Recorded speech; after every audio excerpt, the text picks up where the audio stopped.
Hello everyone. तो कैसे हैं आप लोग? उम्मीद है आप लोग काफ़ी अच्छे होंगे। तो स्वागत है आपका हमारे यूट्यूब चैनल पे। सो फ्रेंड्स, आज हम आ चुके हैं एक और नई वीडियो के साथ, जिसमें आज हम लोग बात करने वाले हैं बीए का semester first second BA programme, BA honours, BCom और भी जितने भी स्टूडेंट्स हैं उन सभी के लिए, जो भी ग्रेजुएशन कर रहे हैं उन सभी स्टूडेंट्स के लिए सब्जेक्ट होने वाला है। क्योंकि आज हम पढ़ रहे हैं इन्वायरमेंट साइंस, और इन्वायरमेंट साइंस यानी कि पर्यावरण विज्ञान सभी स्टूडेंट्स को कंपलसरी दिया गया है। इसका लेसन नंबर 6 करने वाले हैं। क्योंकि इससे पहले की जितनी वीडियोस थी वो सारी वीडियोस बना के मैंने अपलोड कर दिए हैं। अगर आपने अभी तक नहीं देखी हैं तो जल्दी से जाके उन वीडियोस को देखिए, उसके बाद ही आपको आगे बढ़ना चाहिए ताकि आपको ज़्यादा अच्छे से समझ में आए। तो ज़्यादा टाइम वेस्ट ना करते हुए स्टार्ट करते हैं आज की वीडियो।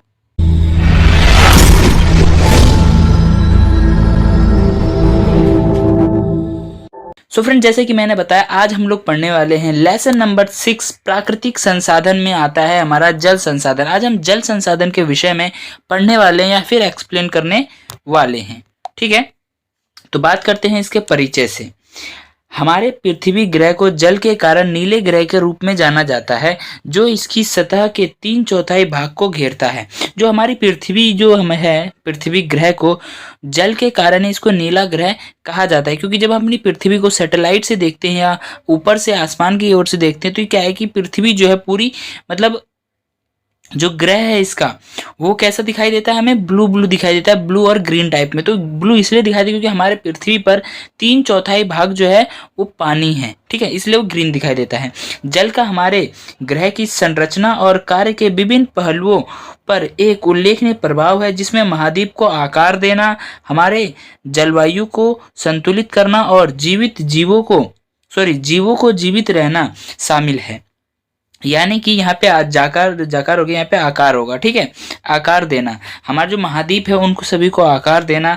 जल का जो, देखो जल जो है हमारे लिए बहुत ही ज़्यादा इंपॉर्टेंस है। ठीक है, इसकी बहुत सी इंपॉर्टेंस है, वो आपको पता है, उसको एक्सप्लेन करने की जरूरत नहीं है। जल के बिना पृथ्वी पर जीवन असंभव है। जल के बिना पृथ्वी पर क्या है? जीवन जो है असंभव है। बैक्टीरिया, पौधे और जानवर सहित सभी जीवन रूपों में उनके शरीर के वजन का 60 से 70% जल होता है। यानी कि कोई भी चीज़ है, बैक्टीरिया है, पौधा है, जानवर है, जीव है, मनुष्य है, कोई भी है, उसके शरीर में जितना वजन है ना, उसका 70 से 60%, 60 से 70% क्या होगा? जल होगा। ठीक है, उसके बाद हम ना केवल अपनी सुविधा और उपयोग के लिए बल्कि अपने अस्तित्व के लिए भी जल पर निर्भर है। हम अपनी सुविधा के लिए ही जल पर निर्भर नहीं है, या उपयोग के लिए जल पर निर्भर नहीं है, हम अपने अस्तित्व को बनाए रखने के लिए भी जल पर निर्भर है। क्योंकि अगर जल नहीं होगा तो जीवन नहीं है, जल है तो जीवन है, जल नहीं है तो जीवन नहीं है।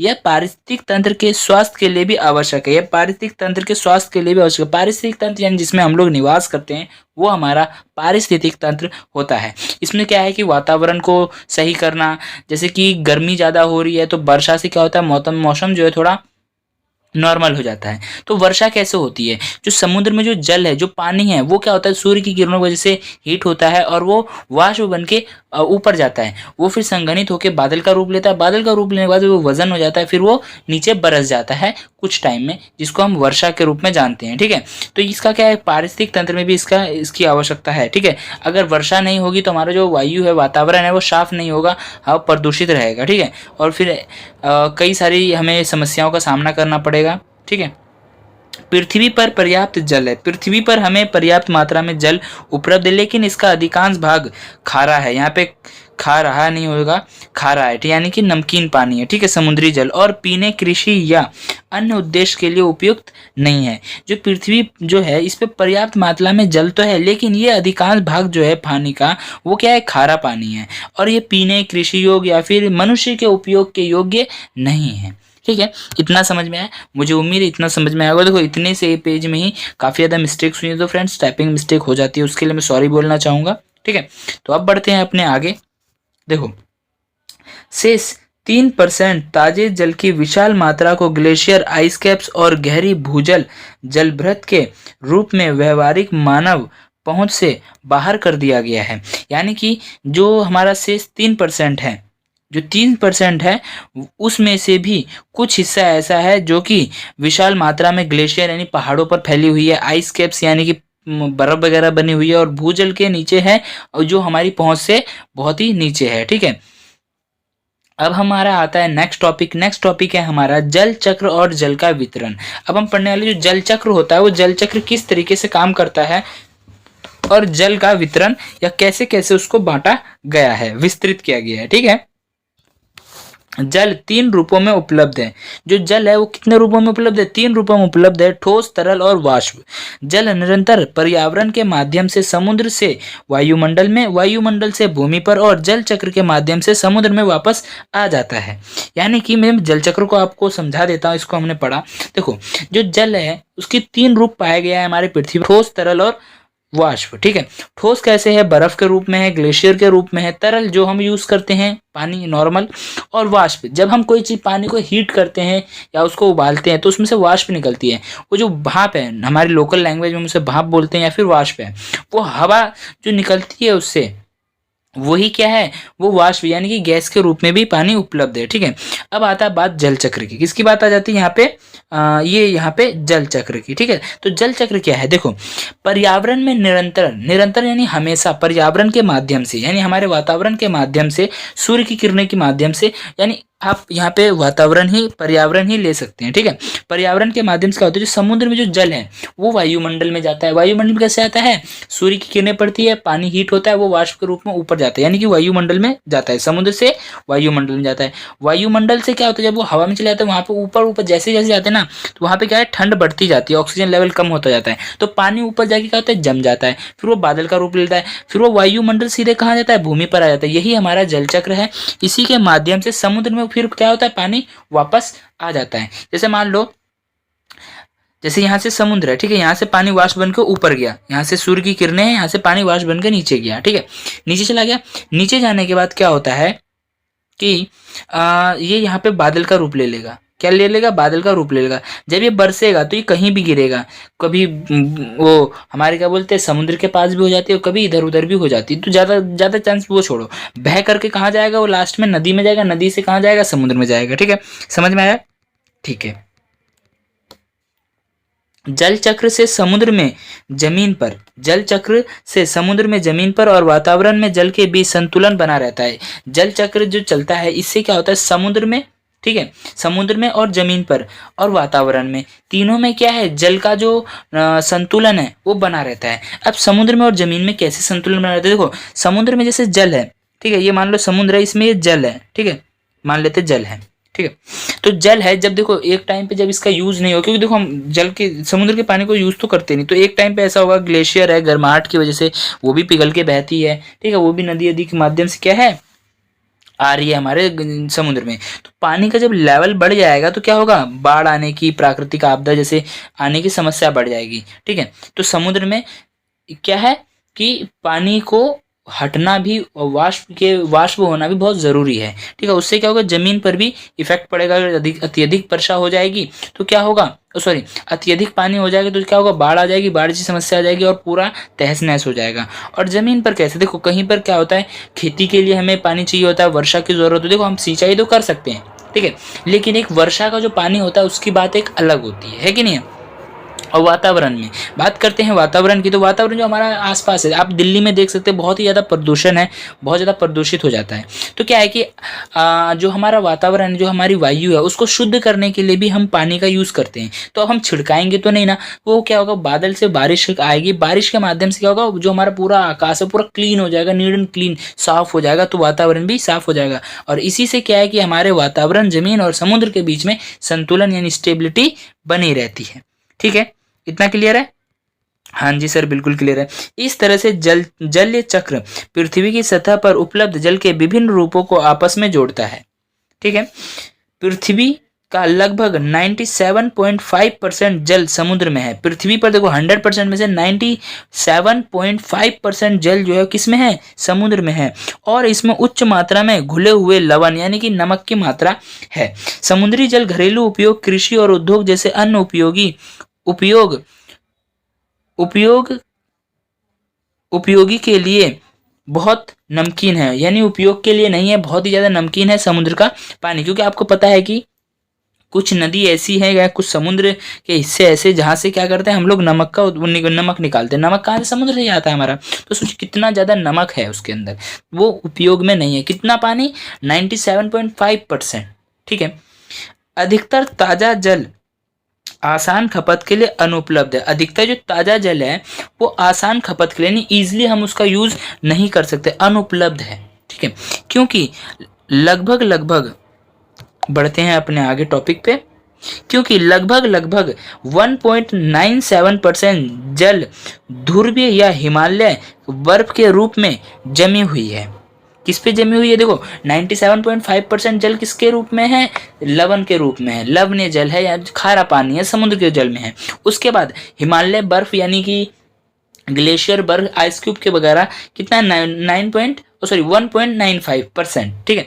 ये किस में? हमारा हिमालय बर्फ के रूप में। और लगभग 0.5% जल भूजल के रूप में, यानी 0.5% जल ही पीने योग्य है या फिर मनुष्य के उपयोग के लायक है। देखो अब बर्फ को तुम यूज कर नहीं सकते, हिमालय जाकर के कोई वहां से खोद के थोड़ी, मतलब उठा के थोड़ी लेके आएगा ग्लेशियर को, वो पिघलेगी। तो देखो उसको यूज कर नहीं सकते, खारा पानी यूज कर नहीं सकते। यूज के लिए कितना पानी हमारे पास? लगभग 0.5% जल है। तो इसलिए मैं कहता हूँ वेस्ट मत करो, पानी को वेस्ट मत करो। आज हमारी टेक्नोलॉजी मुझे पता है बहुत आगे आ चुकी है, हम समुद्री जल को भी यूज कर पा रहे हैं और जो पानी यूज हो चुका है उसको रिसाइकल कर पा रहे हैं।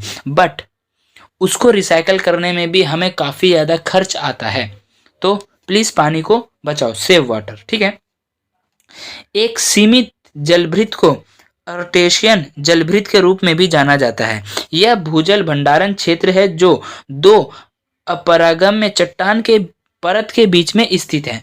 यानी एक अर्टेशियन जलभृत के रूप में, यानी जलभृत यानी होता है एक तालाब, कुंड जैसा आप कह सकते हो। वो क्या है? एक जलभृत है जो दो चट्टानों के परत के बीच में स्थित है। ठीक है। क्या है? वो भूजल भंडारण का एक क्षेत्र है। ठीक है। इतना समझ में आया? हाँ जी सर, बिल्कुल समझ में आया। अब बढ़ते हैं अपने नेक्स्ट टॉपिक पर। नेक्स्ट टॉपिक है भारत के जल संसाधन। जो भारत है, भारत में कौन कौन से जल संसाधन है और कितने उपलब्ध हैं वो जान लेते हैं। ठीक है। भारत में संसार की लगभग 18% आबादी है, जबकि विश्व का केवल 4% नवीकरणीय जल संसाधन और विश्व के भूक्षेत्र का 2.4% भूक्षेत्र है। यानी कि जो भारत है, भारत में संसार की लगभग, पूरे विश्व की लगभग 18% आबादी क्या है? यहाँ पे निवास करती है। और यहाँ पे नवीकरणीय संसाधन जो है, जो नवीकरणीय जल संसाधन है वो कितना है? केवल 4% है। ठीक है। विश्व के भूक्षेत्र में 2.4% भू क्षेत्र है। ठीक है। भारत में जल के 3 मुख्य स्रोत हैं। भारत में जल के 3 मुख्य स्रोत हैं। वो क्या है? नदियां, झील, तालाब आदि। क्या है? भारत में जो जल है, जल के 3 स्रोत हैं, नदियां, झील, तालाब आदि। भूजल के रूप में अगर देखा जाए, देखो भारत में जल के मुख्य स्रोत जो है वो 3 हैं, नदी, झील और तालाब। और भूजल यानी कि पीने योग्य पानी जहां से हम निकाल रहे हैं वो क्या है? कुएं या फिर झरने जहां भूजल आता है। और आर्द्रता, आर्द्रता यानी होती है नमी। जब हम कुआं खोदते हैं तो कुएं में देखा है पानी श्रप श्रप के आता है। ठीक है। तो वो आर्द्र भूमि। ठीक है। बढ़ती आबादी के कारण भारत में जल की उपलब्धता कम हो रही है। यानी दिन प्रतिदिन जो आबादी बढ़ रही है हमारे भारत में, उससे क्या है, जो पानी की जो उपलब्धता है वो कम होती जा रही है। ठीक है। सतही जल संसाधन हमारे देश में, जो सतह पर जो स्थित जो जल संसाधन है हमारे देश में, वो देख लेते हैं। क्या है? गंगा, जमुना, सिंधु, ब्रह्मपुत्र, कावेरी, गोदावरी, कृष्णा, महानदी, माही, नर्मदा, पेन्नन और तापी नामक 12 प्रमुख नदियों के मध्य से सतही जल का प्रभाव होता है। सतही जल यानी जो सतह पर, यानी जो भूमि पर प्रवाह करता है या बहता है, वो क्या है? ये हमारे नदी के नाम है। गंगा, यमुना, सिंधु, ब्रह्मपुत्र, कावेरी, गोदावरी, कृष्णा, महानदी, नर्मदा, पेन्नन, तापी। ये सभी 12 प्रमुख नदियां हैं। मैंने बहुत जल्दी पढ़ दिया। इन सभी को, ये क्या है, यहाँ से हमें सतही जल संसाधन है। ठीक है। देखो भारत में जल के 3 मुख्य स्रोत क्या क्या थे? नदी थे, झील थे, तालाब था। भूजल के रूप में कुआं और झरना था। ठीक है। और आर्द्रता बढ़ती जनसंख्या के अकॉर्डिंग देखा जाए तो पानी की जो उपलब्धता है वो कम होती जा रही है। ठीक है। सतही जल की बात की जाए तो इसमें 12 प्रमुख नदियां आती है, जो कि मैंने आपको बता दिया। ठीक है। अब बढ़ते हैं आगे। भूजल संसाधन भारत के पास, यानी भूजल यानी जो जमीन से पानी निकालने वाला भूजल संसाधन लगभग 432 क्यूबिक किलोमीटर कुल वार्षिक पुनः पूर्ति योग्य भूजल है। यानी कि जो पुनः पूर्ति हो सकती, जो नवीकरण है, वो कितना है? 432 क्यूबिक किलोमीटर। ठीक है। अब इसी में आता है लेगून और बैकवर्ड्स। भारत के पास एक विशाल समुद्री तट है जो बड़ी संख्या में लेगून और ज्वारंधमुई की उपस्थिति का आधार है। ज्वारंधमुई यानी जो ज्वार भाट उठते हैं ना समुद्र में, वो। भारत में लेगून केरल, उड़ीसा और पश्चिम बंगाल जैसे कुछ राज्यों तक ही सीमित है। ये लेगून वगैरह ये जो है आप इसको ना ही पढ़ो तो ज़्यादा बेहतर है। ठीक है, ये वैसे कुछ खास है नहीं इसमें, तो इसको आप लोग छोड़ सकते हो। ठीक है, वैसे अगर आप लिखना चाहो, नोट्स है, मुझे लगा कि लिखना चाहिए इसलिए मैंने लिख दिया। अब आता है हमारा नेक्स्ट टॉपिक। नेक्स्ट है पानी की मांग और उपयोगिता। यानी कि जो पानी है, जल है, उसकी मांग कितनी है और उसकी उपयोगिता क्या है। ठीक है, यानी लोग मांग क्यों रहे हैं, आखिर मांग रहे होंगे तो कुछ ना कुछ उपयोग भी करेंगे, तो उसकी जो मांग है, मांग और उसकी उपयोगिता के बारे में पढ़ते हैं। ठीक है। भारत परंपरागत रूप से एक कृषि प्रधान देश है। इसके लगभग 2/3 आबादी के लिए कृषि और उससे संबंधित गतिविधियां आजीविका का प्रमुख स्रोत है। जो हमारा भारत है, परंपरागत रूप से कृषि प्रधान देश रहा है शुरू से ही और अभी भी है। इसमें लगभग 2/3 आबादी के लोग जो है, उनको कृषि और उससे संबंधित गतिविधियां करने के लिए या अपना आजीविका चलाने के लिए पानी की आवश्यकता है। घरेलू उपयोग, या देखो हम घरों में किसका यूज करते हैं? पानी का यूज करते हैं। औद्योगिक में भी पानी का यूज करते हैं।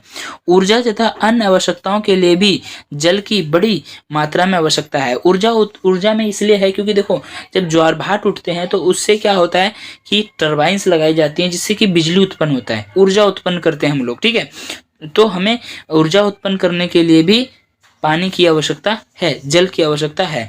मानसूनी भूमि होने के कारण, यानी कि जो सूखी भूमि होती है, मानसूनी भूमि होने के कारण अधिकांश वर्षा मानसून क्षेत्र के मानसून ऋतु के 3 से 4 महीने के संक्षिप्त अवधि में ही होती है।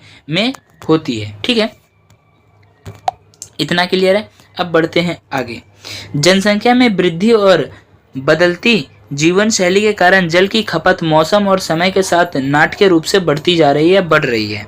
ठीक है, यानी कि दिन प्रतिदिन जो जनसंख्या में वृद्धि हो रही है और लोगों की जो बदलती जीवन शैली है, उसको देखते हुए पानी की जो खपत है वो नाटकीय रूप से बढ़ रही है। ठीक है, जैसे हर आदमी क्या कर रहा है, टोटी चला के दिखावे के लिए मोटर चला रहा, फुल कार पे धो रहा है, तो वो गलत है। बाल्टी में पानी लो, वैसे भी धुल सकती है कि नहीं है।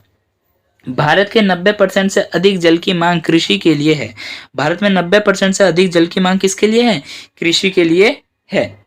ठीक है, बढ़ी हुई कृषि उत्पादन की पूर्ति के लिए हमारी पंचवर्षीय योजना में सिंचाई के विकास को उच्च प्राथमिकता दी गई है। यानी कि बढ़ी हुई जो बढ़ रही है, बढ़ी हुई कृषि उत्पादन की पूर्ति के लिए, यानी दिन प्रतिदिन जनसंख्या बढ़ रही है तो लोगों को क्या है, खाने की नीड होगी, तो दिन प्रतिदिन क्या होगा, कृषि भी बढ़ेगी। तो उसकी जो पानी की जो पूर्ति है, उन सभी को पूर्ति को पूरा करने के लिए, सिंचाई के पानी को पूरा करने के लिए पंचवर्षीय योजना चलाई गई है, जिसमें सिंचाई के विकास को प्राथमिकता दी गई है। यानी सिंचाई के लिए आपने देखा होगा गाँव में और भी कई जगहों पर जहाँ पे फार्म वगैरह, जहाँ पे बड़े स्तर पे खेती की जाती है, गांव में भी आपने देखा होगा अपने नॉर्मल तरीके पे कि सरकार ने अभी सब लोगों को ट्यूबवेल दिया है। ठीक है, तो उससे क्या होता है कि वो लोग सिंचाई कर सकते हैं। ये हमारी क्या है, पंचवर्षीय योजना के अंतर्गत आता है। ठीक है, इसके लिए दामोदर नदी घाटी परियोजना,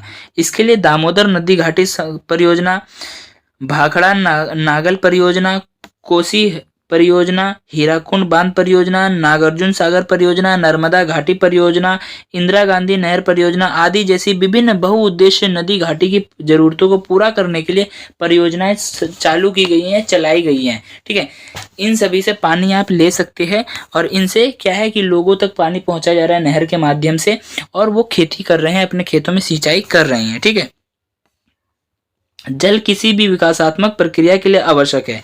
जल किसी भी विकासात्मक प्रक्रिया या क्रिया करने के लिए जल की आवश्यकता है।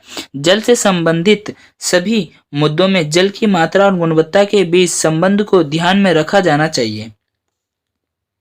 जल के अत्यधिक मांग के कारण मीठे जल की उपलब्धता और गुणवत्ता पूरे विश्व में चिंता का विषय बन चुकी है। यानी जल की जो अत्यधिक मांग है दिन प्रतिदिन बढ़ती जा रही है, तो इससे क्या हो, जो पानी की जो गुणवत्ता है वो कम होती जा रही है और जो उपलब्ध पानी है वो भी बहुत कम होती जा रहा है। पहले आप लोगों ने देखा होगा, पहले कितना था, 40-50 फुट पर पानी आ जाता था, ठीक है। बट अब क्या है, लोग 80-80 फीट नीचे जाना पड़ रहा पानी लेने के लिए। तो क्या है, पानी की जो उपलब्धता है वो कम होती जा रही है। और पानी अब क्या है, जो हम जमीन से हैंडपंप से मोटर द्वारा निकाल रहे हैं, वो पानी क्या है, पीने योग्य नहीं है, उसको प्यूरिफाइड हम लोग फिल्टर का पानी, ठीक है, फिल्टर का पानी यूज करते हैं, ठीक है, जिसको हम बिस्लेरी पानी बोलते हैं, ठीक है।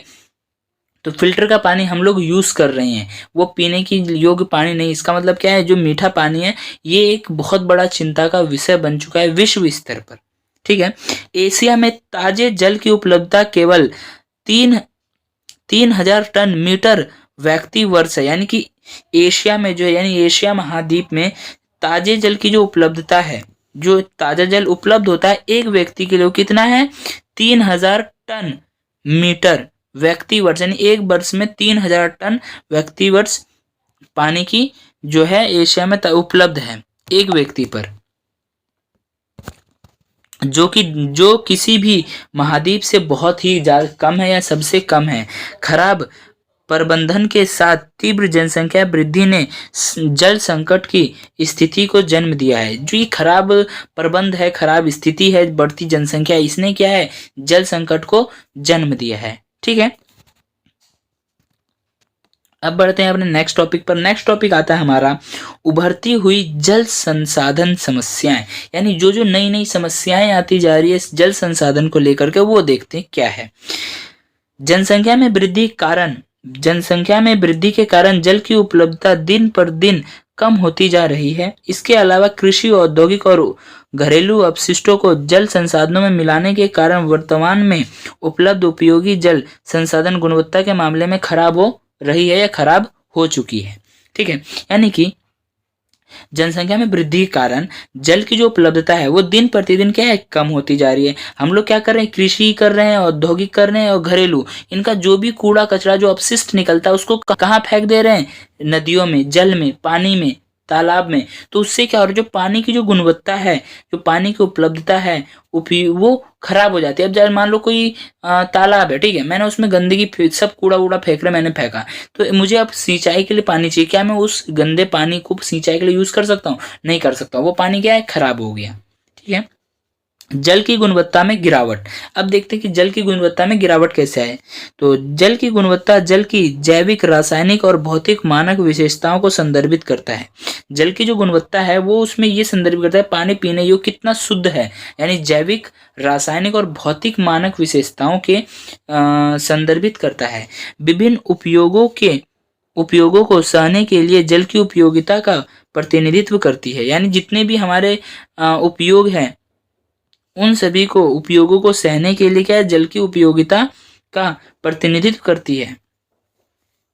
जल में किसी भी बाहरी कण या सामग्री जैसे सूक्ष्मजीव, कृषि, रसायन, औद्योगिक और अन्य प्रकार के कचरे का मिश्रण जल की मानक विशेषताओं को बिगाड़ता है। यानी कि जल में कोई भी बाहरी वस्तु, बाहरी कण क्या है, जल की मानक विशेषताओं को बिगाड़ता है, उसकी गुणवत्ता को खराब करता है और इसे प्रदूषित कर देता है। और इसको क्या करता है, प्रदूषित कर देता है या खराब कर देता है, ठीक है। इतना समझ में आया।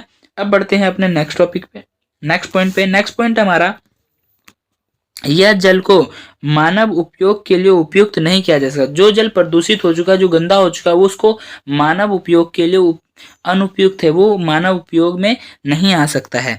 ऐसी समस्याएं जल की गुणवत्ता को खराब कर देती है। ये सभी समस्याएं क्या है, जल की जो गुणवत्ता है उसको खराब कर रही है। जल एक महान विलायक है। जो जल है वो बहुत बड़ा विलायक है, या किसी भी चीज को आप उसमें डाल दो मिक्स हो जाएगा, तो बहुत बड़ा विलायक है। इसलिए जब जहरीले पदार्थ जल निकालने में प्रवेश करते हैं, तो यानी जल में प्रवेश करते हैं, तो वह या तो जल में घुल जाते हैं या जल में निलंबित हो जाते हैं, या तो जल में घुल जाते हैं या फिर जल में निलंबित हो जाते हैं। दोनों स्थिति जल को प्रदूषित कर रही है। दोनों स्थिति में क्या है, जल ही प्रदूषित हो रही है, ठीक है। मान लो, ठीक है, मान लेते हैं कि मैंने कोई कूड़ा लिया, एक कांच लिया, कांच के टुक मैंने मेरी कंपनी में कांच बन रहे हैं, मैंने उस कांच को लिया और उसका जो अपशिष्ट मेरा सारा काम हो गया, उसका जो अपशिष्ट है मैं जाके समुद्र में फेंक दिया। तो वो क्या होगा, नीचे जाकर के बैठ जाएगा और कुछ पानी उसके जो कुछ कण होंगे जो कि छोटे बारीक होंगे, वो पानी के साथ क्या होगा, फ्लो में रहेगा, बहता रहेगा। तो उससे क्या होगा, पानी की गुणवत्ता खराब हुई, पानी पीने योग्य भी नहीं हुआ, यूज के लिए तो है ही नहीं, क्योंकि कांच चले गया उसमें, और कांच से क्या रैसिस हो जाएंगे, उसमें जो जल जीव रहने वाले हैं उनको परेशानी होगी। और निलंबित देखो, मान लो कोई केमिकल बन रहा है मेरी कंपनी में, ठीक है, वो केमिकल को मैंने पाइप के द्वारा नदी में बहा दिया, तो क्या होगा, निलंबित यानी कि उसके ऊपर एक परत बन जाएगी, एक लेयर बन जाती है पानी के ऊपर, जैसे तेल की परत होती है ना, वैसी परत बन जाती है, जो कि जल की स्थिति को प्रदूषित करती है, बेकार कर देती है। ठीक है, जल्य प्राणियों को परेशानी होती है, यहाँ पे जाली नहीं आएगा, यहाँ पे जल्य आएगा। ठीक है, जल्य प्राणी यानी जल में, जैसे मैंने बताया जल में रहने वाले जो भी प्राणी हैं उन सभी को परेशानी होगी। कभी कभी यह प्रदूषण नीचे भी रिस जाता है, यानी कभी कभी जो प्रदूषण है कहाँ चले जाता है, जमीन के नीचे भी चले जाता है, और भूजल को भी प्रदूषित करता है, जो हमारे पीने योग्य पानी है उसको भी प्रदूषित करता है। ठीक है, तो फ्रेंड्स आज की वीडियो में इतना ही, वीडियो काफी ज्यादा लंबी हो चुकी, तो मिलते हैं नेक्स्ट वीडियो में। तो ध्यान से चैनल को सब्सक्राइब करके बेल आइकन को ऑन कर लेना, ताकि आने वाला जो लेक्चर 2 है वो आप लोगों की उसकी नोटिफिकेशन आप लोगों तक पहुंच जाए। और अगर आप लोग वीडियो अच्छी लगे तो वीडियो को लाइक करें, अपने यार दोस्तों में शेयर करें, और कोई भी परेशानी हो, प्रॉब्लम हो तो इस वीडियो को कमेंट बॉक्स में जाकर कमेंट करें, हम पूरी कोशिश करेंगे आपके डाउट को क्लियर करें। तो मिलते हैं नेक्स्ट वीडियो में, bye bye, thanks for watching this video.